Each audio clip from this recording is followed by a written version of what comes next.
আমাদের নেতৃবৃন্দের কাছ থেকে খবর দেওয়া হলো যে এইরকম রক্তাক্ত ঘটনা ঘটেছে, পাশবিক নির্মমতায় হত্যা করে সে লাশের উপর নৃত্য করছে 14 দলীয় নেতারা।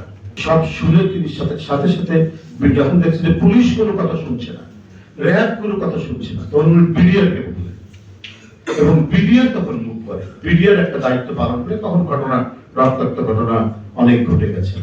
এটা জামাতের মানে অফিসিয়াল ওয়েব পেজে আমি টোটাল ঘটনার যে বিবরণ আছে সেটা আমরা দেখেছি।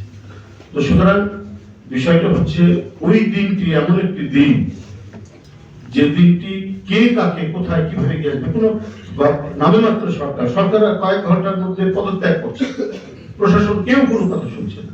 এই সুযোগটা নিয়েছে শেখ হাসিনা।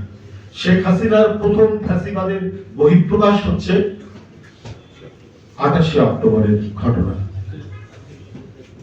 এই নৈরান্তিকতা, এই নিষ্ঠুরতা গোটা বিশ্ব বিবেককে নাড়া দিয়েছে। নিঃসন্দেহে সারা বাংলাদেশের মানুষ একেবারে বিস্মিত হয়েছে, বেদনায় হতবাক হয়েছে। এভাবে মানুষ মানুষকে মারতে পারে? হ্যাঁ, দুই দলের মধ্যে অনেক সময় সংঘাত হয়, নানা ঘটনায় হয়তো মানে বেকায়দা লেগে গেলে পরে দুর্ঘটনা, বড় দুর্ঘটনা হতে পারে, এটা হয়েছে। কিন্তু ঠান্ডা মাথায় আঘাত করার পর মাটিতে শুয়ে পড়েছে, তারপর তার উপর চলছে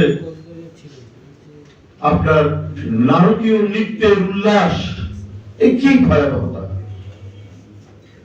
সারা বিশ্ব প্রতিবাদ করেছে, বাংলাদেশের সমগ্র মানুষ। জাতিসংঘের মহাসচিব, আপনাদের মনে আছে কিনা, জাতিসংঘের মহাসচিব কিন্তু এটা করেছে, প্রতিবাদ করেছে এই ঘটনায়।